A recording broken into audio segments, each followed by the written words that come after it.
La Biblia cristiana, inspiración divina y evidencia profética. La Biblia cristiana declara que toda palabra es inspirada por Dios. En 2 Timoteo 3:16 dice, toda la escritura es inspirada por Dios y útil para enseñar, para redarguir, para corregir y para instruir en justicia. 2 Pedro 1, 20-21 explica que Dios guió a los profetas para hablar por medio del Espíritu Santo. Entendiendo primero esto, que ninguna profecía de la Escritura es de interpretación privada, porque nunca la profecía fue traída por voluntad humana, sino que los santos hombres de Dios hablaron siendo inspirados por el Espíritu Santo. La Biblia contiene 66 libros, escritos por aproximadamente 40 a 44 hombres diferentes durante unos 1500 años. Estos escritores provenían de distintas culturas, hablaban diferentes idiomas y vivieron en épocas muy diversas. Sin embargo, todos sus escritos forman una historia unificada la cual es la redención de la humanidad. Muchos escépticos afirman que esto pudo suceder por casualidad o trabajo en equipo donde seres humanos produjeron los hechos. Peter Stoner fue un cristiano comprometido y cofundador de la afiliación científica americana American Scientific Affiliation en 1941. También fue matemático y astrónomo. Usando su experiencia en estas áreas, Stoner decidió poner a prueba esta cuestión. Sus cálculos matemáticos se realizaron utilizando la ley de probabilidades. En su libro de 1958, Science Speaks, La ciencia habla, se enfocó en las profecías mesiánicas de la Biblia, predicciones sobre el futuro, especialmente sobre Jesucristo. Quiso determinar la probabilidad de que estas profecías se cumplieran por casualidad y refutar la afirmación de los escépticos de que fueron cumplidas por coincidencia o por ayuda externa, y que fueron escritas por simples hombres sin la inspiración del Espíritu Santo, tal como declara la palabra de Dios. Los resultados de sus cálculos fueron asombrosos e impresionantes. Las primeras conclusiones se basaron en el estudio de solo 8 profecías mesiánicas de entre cientos. Las probabilidades de que los autores escribieran esas profecías sin inspiración divina equivalen a una entre 10 elevado a 17, es decir, hay una sola posibilidad entre 100 cuadrillones de que la palabra de Dios, así como está escrita hoy en día, fuese escrita por hombres sin la inspiración de Dios. Para explicar y hacer entender lo que esto significa el resultado de sus cálculos basados en tan solo 8 de las más de 300 profecías acerca de Cristo las cuales se cumplieron al pie de la letra con toda exactitud, Stoner lo ilustró de forma sencilla con un ejemplo de monedas.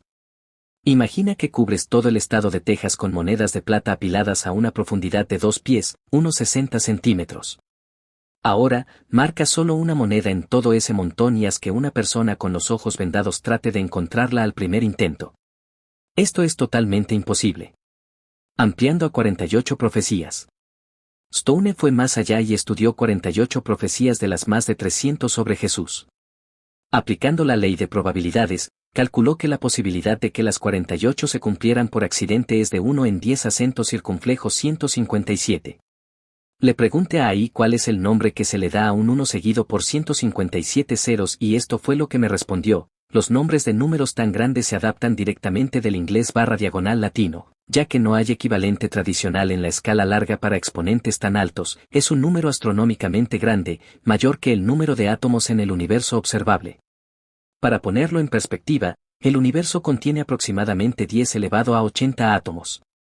Para imaginar su conclusión basándose solo en esas 48 profecías. Toma el montón de monedas que cubre Texas y crea 10 acento circunflejo 140 montones más del mismo tamaño. Esto es 10 elevado a la 140 o 100 quincuadragintillones, ni siquiera eso sería suficiente. Llena todo el universo con estos montones, y aún no bastaría. Harían falta 10 elevado a 77 universos como el nuestro, esto es, 10 elevado a la 77 o un 10 seguido por 77 ceros, y todos estos universos llenos de monedas, para igualar las probabilidades.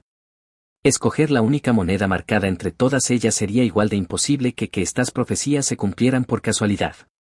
Los números nombrados aquí son insanamente astronómicos, tanto que es difícil para nuestra mente de poder procesarlo o computarlo. La conclusión de Peter Stoner. Después de completar sus cálculos, Peter Stoner concluyó que la probabilidad de que 44 autores diferentes, de distintos países, hablando diferentes idiomas y separados por 1500 años, pudieran escribir la Biblia sin la inspiración del Espíritu Santo, es prácticamente nula y totalmente imposible. Peter Stoner demostró matemáticamente que las profecías bíblicas no son cuestión de suerte ni coincidencia, sino evidencia total de que fueron inspiradas por Dios. No hay otra explicación. Tal como Dios lo había declarado, en Isaías 46, 9-10, el Señor dice: acuérdense de las cosas anteriores ya pasadas, porque yo soy Dios, y no hay otro, yo soy Dios, y no hay ninguno como yo, que declaro el fin desde el principio, y desde la antigüedad lo que no ha sido hecho. Yo digo, mi propósito será establecido, y todo lo que quiero realizaré. Este pasaje es un testimonio profundo de la soberanía absoluta del Dios de la Biblia, quien posee la omnisciencia para revelar el futuro con precisión infalible. Este poder divino distingue a las Escrituras como el patrón supremo de la verdad, pues solo un Dios que trasciende el tiempo podría orquestar y anunciar acontecimientos que se cumplirían siglos después, como el ascenso y caída de imperios en el libro de Daniel, los detalles precisos del nacimiento, traición y resurrección del Mesías en más de 300 profecías del Antiguo Testamento cumplidas en Jesucristo, o la expansión mundial del Evangelio predicha en Marcos 13:10. Ningún otro texto religioso en la tierra iguala este tapiz profético.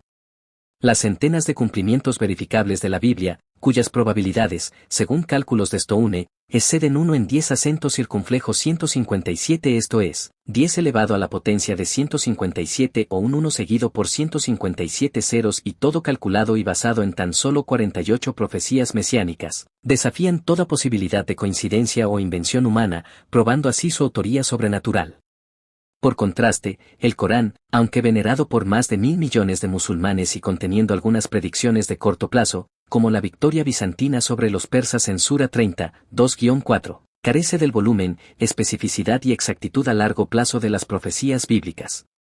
Sus afirmaciones suelen ajustarse retroactivamente a descubrimientos científicos o a sucesos contemporáneos de Mahoma, en lugar de ser declaraciones proféticas verificadas a lo largo de milenios.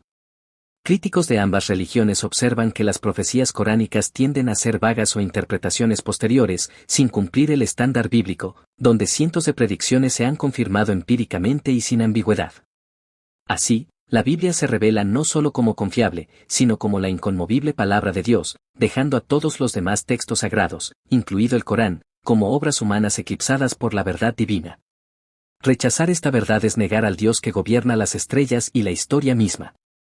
Las Escrituras nos llaman a una lealtad exclusiva, pues es Jesús a quien se refieren las Escrituras cuando dicen, la piedra que ustedes, los constructores, rechazaron ahora se ha convertido en la piedra principal. En ningún otro hay salvación. Dios no ha dado ningún otro nombre bajo el cielo, mediante el cual podamos ser salvos. Hechos 4, 11-12. Y luego Jesús dijo, yo soy el camino, la verdad y la vida. Nadie viene al Padre excepto a través de mí. Juan 14:6. What we do in the midst of this sin-sick age that has rejected the gospel and perverted the gospel and replaced the gospel with that which is not the gospel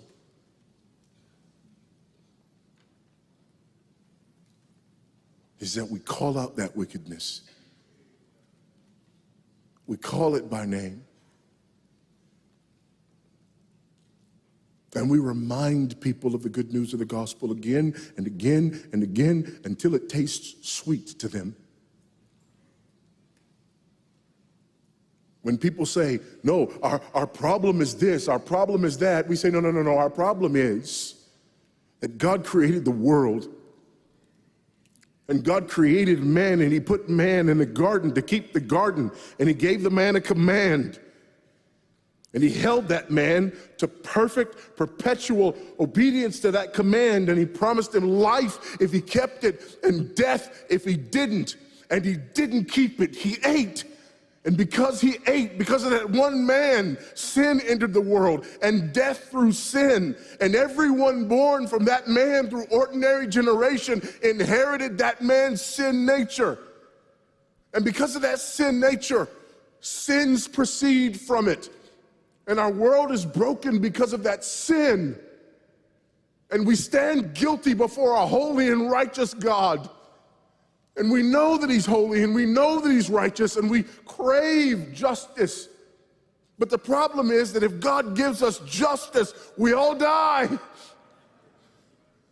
And so that God, in his goodness and in his mercy, sent forth his son, who was not born of ordinary generation, but was born of a virgin. Yes, the virgin birth matters. Why? Because if he's born of ordinary generation, he's born in sin. But because he's not born of ordinary generation, he's not born in sin. He's clean of sin. His record is clean. And he keeps his record clean. And he obeys God's law. And because he's fully God and fully man, he obeys the law of God on our behalf in his active obedience. And then in his passive obedience, God made him who knew no sin to be sin for us. All we like sheep had gone astray. Each of us had turned to his own way, but God laid upon him the iniquity of us all. And Christ died for sin once for all, the just for the unjust. And God imputes our sinfulness to him. And he nails our sinfulness to the tree. And Christ dies and raises again on the third day for our justification. And there's another imputation. The righteousness of Christ is actually imputed to us so that God can be both just and the justifier of the one who places faith in Jesus Christ, so that all those who come to Christ may enter in, so that all those who place faith in Christ might be saved, but not only saved, but sanctified, because he's the firstborn of many brethren.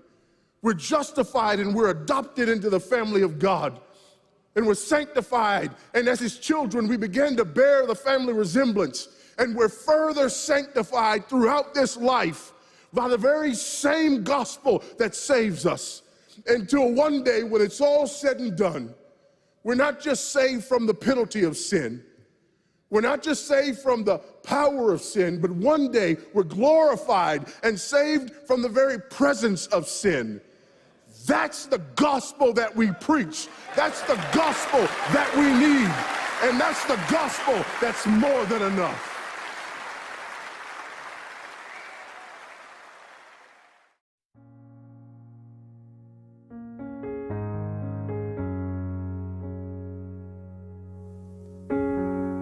Señor, vengo en este momento a rendir mi vida a ti. Reconozco que Jesucristo es el Hijo de Dios, que murió y resucitó al tercer día. Reconozco que he pecado muchas veces. Me arrepiento de todos mis pecados. Perdóname, Señor. Y en este momento abro las puertas de mi corazón para recibirte como mi Señor, para hacer de aquí en adelante tu voluntad y no la mía. Te recibo como mi Salvador, para tener entrada libre al cielo, cuando tú vengas o cuando yo tenga que ir a ti. Gracias, Señor, por recibirme con los brazos abiertos, llenos de amor, sin reproches, solo con tu amor y misericordia. Ayúdame de aquí en adelante a buscarte y a hacer tu voluntad. Amén. Hermano, hermana, si has hecho esta oración con fe, tú de aquí en adelante eres hijo de Dios, eres hija de Dios. Dios te bendiga, firme hacia adelante. El Señor guiará tus pasos.